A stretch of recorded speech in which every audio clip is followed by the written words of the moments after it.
Tapos nung nasa Signal na, may nickname kami. S1, then S2. Okay, Plan ano yung ang S. S1? Sabaw number 1. Sabaw number 2. Kayo, wait lang, kayo nagbigay niyan? Or Si Coach Shaq. Kami ang nagpapainit ng ulo ni Coach Shaq. Nakakatawang side kasi minsan nakatulala or kaya parang nauulit-ulit yung drill. Pero kasi dahil din ni Coach Shaq, parang hindi rin siya bumibitaw sa player hanggat hindi rin nakukuha ng player yung napa-perfect yung gusto niya ipagawa. In a positive way, dun rin kami natututo. Hindi lang like in one click. Sinatsaga din talaga niya. Kaya tawang-tawa kami kapag S1, S2 kayo na, ganyan. Alam mo ba, isang beses ate sa training, tinatawag pala ako ni Coach Shaq. Tinatawag ako, Juju.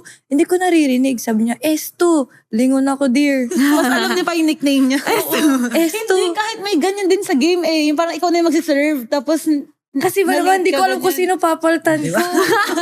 Alam mo, natrakid ako dun sa bench. Minsan titingin si Coach, Ju, ganun na ako, talon-talon na. Wait lang, kumalma ka, wala pa. Sabi ko, Coach naman pag ikaw na. Oo. Tapos one time, creamline game ata natin yun. Sa Araneta. Pinasab niya ako, pumasok ako. Sabi ko, Coach, sino?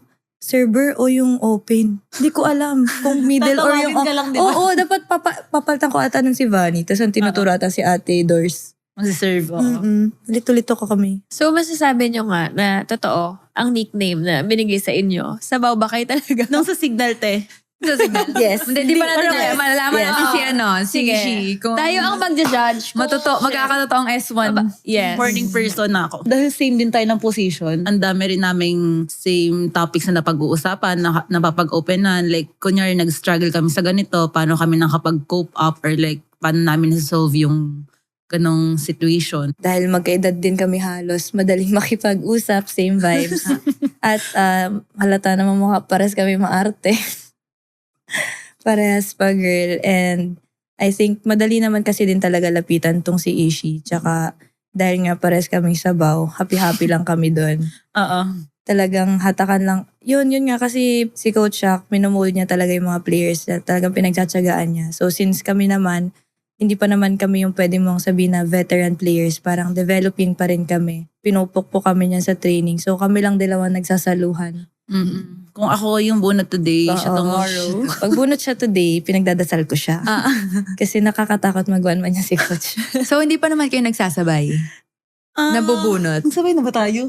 Parang hindi pa naman. Uy, nagsabay tayo. Sabay ba tayo? Oh, pero hindi nagsabay ma-one man. Nagsabay lang tayo. Normal day na yun sa amin. Yung one man. Parang pag walang ganun, Hindi ibang kompleto. araw yun. Hindi complete yung araw. So trauma bonding din pala ang kanilang. So sa inyong dalawa, sino yung mas madalas mag-open or sino yung mas nag-a-advise, mas nakikinig? Sino listener tsaka sino yung mas nagre-rant sa inyong dalawa? Machismis to. Hindi siya mara. Okay, so Machismis. Kaya Tama maaga ako nga sa si Ate MG. Ishi, ano chika mo? Kaya maaga ako sa training. Yun Chismis talaga kami. yung go Para ko. chumismis. Sorry. Para maaga pala may chismis. Yun yung breakfast ko. May sagap yan lagi.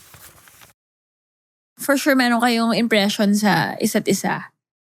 So, nung naging teammates kayo, ano yung kinagulat nyo na, hindi pala siya ganun or ganito pala siya? Ako, alam ko na bubbly talaga tong babaeng to eh. So, yung first impression ko sa kanya talagang yun na yun. Lalo na yun, kinonfirm yun nila ate, sabi nila nung Ate, sila ate teens. yan, tinatanong mo ko sa iba ha. Hindi, kasi dear, nung pagpasok mo sa Signal, sobrang para ka daw ang palaka, talon ng talon. So Yun, di ba, ang bouncy niya daw, yan, mag-approach yan, ang dami niyang gagawin. Pagkapalo, talon-talon. Ganun ay pagdating ko, medyo, yun nga, ganun din ako. Pares pala nag-click. Kaya pala nag-click na may ganun-ganun din.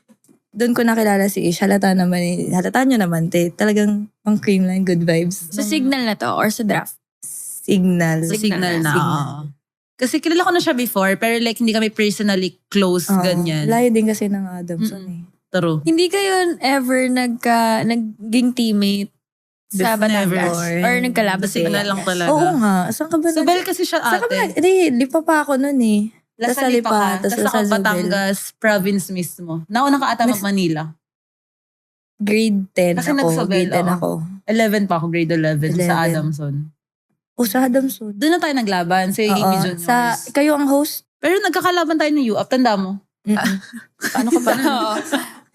Parang lagi sila mag-aaway, no? Yung mga Ganyan ganyan yung friendship nila. Normal.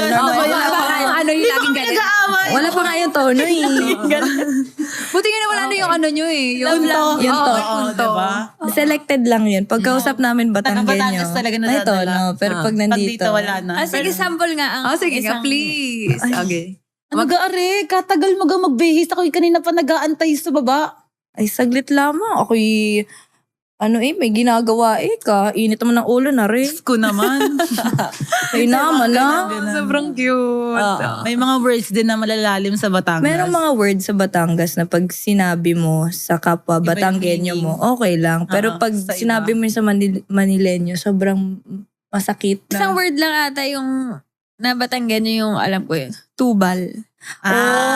Perfect ka te. Dahil alam mo yan. Meaning ba yun, ate? Hindi. Ay, wala Isa naman. lang. Wala. Okay. Ang alam Kasi ko. narinig ko lang yun kay Nanay Lita, sa nanay ni Alaysa, nung college kami. Parang, Tas- ay, Ineng, asa na yung mga tubal? Tubal mo. Ano yung tubal? Yung parang madaming ano. Tapos tubalan. Laundry. I think this is the perfect opportunity para mas makilala namin kayo and of course, ang ating mga viewers. If wala kayo sa court, ano or saan kayo makikita? Ako makikita mo ako sa mall. Mahilig kasi ako magtingin ng mga damit ate. Tingin So, lang, tingin lang. Or, Window shopping. Window. Bili na rin. Bili na. Kasama na natin yan. Mahilig din ako bumili ng damit. So, most likely sa mall. Tsaka, siguro sa mga pang home decor na section, doon yung ako matatagpuan. Wow. Natandaan na siya. Oo, medyo pa. Adobe. Sa tita levels. Yes. Kabog. Ako naman ate, sa Rizal. Rizal specific. Guys, kung gusto nyo makita si Ishi, pumunta Nasa kayo sa Rizal. Rizal. Hanapin niyo lang sa Rizal. Hindi, yung Pasig kasi malapit na siya sa Rizal. May motor okay. kami. So, pag may time, kami doon, nag-rides kami, nag-unwind kami doon. Coffee lang, ganyan, or kaya dinner. Or if hindi ganon, pickleball. Wow. Natuwa kami ngayon ng Wow. pickleball. Na-hype kasi yung Oo. pickleball. So parang na-curious kami. Bumili kami ng paddle. Tapos sa may Magkano? tiendesitas. Magkano? Walang tanong. Saan ko lang sa yung link? Si Joel, yung parang kaibigan mo ng trigger. Oo, magkano? Bulong na bulong, magkano? Kaya wait lang. Saan ko na lang Hindi mo mamaya. siya pinapansin ni Ishi, pero paulit magkano? Magkano? Pero mukhang mahal yung nabili niya na paddle niya. Oh, magkano nga? Excited. Basta pink yun. Diba? okay. Ready na.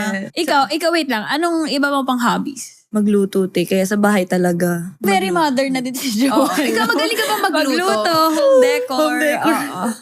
Sorry, kasi kakaano ko lang. First time ko mag-condo nitong lumipat ako sa Signal. So, sobrang natuwa talaga akong mag-ayos Luto-luto. ng condo. And yung isa sa mga non-negotiables ko is yung maganda talaga yung kitchen. Hindi kayo nahihirapan mag-adjust from Batangas to Manila? Ay, ako may one time, tanda ko, si Coach Lerma pa yung coach ko. May one night na umiiyak ako tapos tinawagan ko yung parents ko. Kasi nag-announce si Coach Lerma na okay, may 1 month tayo kinabukasan. And training namin nun 4 a.m. sa Adamson pa. Sabi ko, tinawagan ko si mama tsaka si daddy, anong gagawin ko? Tapos parang sabi ni mama nun, umuwi ka na kung pinapahirapan ka dyan, ganyan. Bumalik ka na lang dito sa Batangas, huwag ka na umiyak. Si daddy naman, sabi niya, ilaban mo na yan, nandyan ka na. Pinatay ko yung call. Sabi ko, sino ba yung susundin ko? Kasi parang yung isa lumaban, yung isa umuwi. Tinulugan ko na lang, te. Tapos, ayun, nag-1 month na lang kami nung, the next day. Natapos mo Tas- naman yung 1 month. Yes, of course. Siyempre, palaban tayo mga Falcons. Saka nandun ka na ilaban mo na. At Kaysa saka naman minsan umuwi wala ka kang pa. choice. Talagang kailangan mo lang harapin ng mga bagay-bagay, di ba? Truth. Wala kang ibang pwedeng gawin kung hindi. Kung nandyan na yan, ilaban mo na. Ako kasi ate, mahilig ako makinig lang. Tapos parang hinahanap ko kung ano yung mga similar interests namin. Tapos when the time comes na appropriate siyang i-bring up, dun ako nakikipagtsikahan. Pero kasi yung may pagka-extrovert din naman ako, pero medyo weird.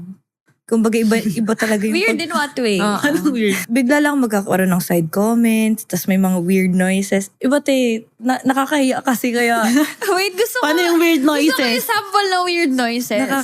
kaya kung post lang, kailangan. Hindi, isample mo yung weird noise mo. As in, kunyari, nag-uusap ng mga tapos bigla kayo, May gaganan ka. Yung pinsan ko, kasi kasama ko siya ngayon sa condo. So, kunyari, pares kami nagpo-phone. Mamaya, biglang tatawagin ko lang yan. Tapos sabi niya, bakit? Sabi, wala lang. Ganon. Tapos minsan mamay ganyan. Tapos, wala lang. Ganon. Iba talaga saltik ko. Kaya, compose lang tayo. Nakakahiya. Pero isipin mo kung tinawag ka ni Jewel, no? Tapos may ginagawa ka. Oo. Sasabihin niya wala Nag-effort ka, lang. tapos sabihin niya wala lang. Parang, Oo. talaga ba? Ano nga? Akala ko, katulad ka ni Ella. Kasi si Ella, kunyari nag-uusap kayo. Tapos nandun siya sa malayo. Tapos, proud, na naman. talaga, lagi ko to. Tapos, kaya nag-uusap kayo ganyan-ganyan. Tapos, kaya pinag-usapan nyo, damit, ganyan. Tapos sabi niya, tapos bigla siyang sisingit. As hindi siya kasali sa usapan na. Singit siya, ay, alam ko yung damit na yan. Tapos, gano'n lang. So, wala na. Tapos ako titingin ako sa kanya na parang, kasali ka ba? Parang gano'n. So, minsan ang layo ka akala na ko ganun nandun. siya. Akala ko ganun ka. So, okay lang yan. Kasi may weird naman din siyang mga ginagawa Oo. din. Pero at least sa akin related to the topic. Oo, pero hindi ka kasali dun sa Okay. usapan. Okay, minsan kailangan mo lang harapin. Yes. Grabe! Nabitin na naman tayo sa kwento ngayon. Kung gusto mo pa ng dagdag kwento, huwag mag-alala. Pag may time, kita tayo ulit sa susunod na episode. Grab a spot. Relax lang. At makitambay sa kwentuhan namin. Walang pressure. Chill lang. Follow us on YouTube, Spotify, at Apple Podcasts para mapakinggan ang buong episodes ng Ang Podcast ng Mga May Time.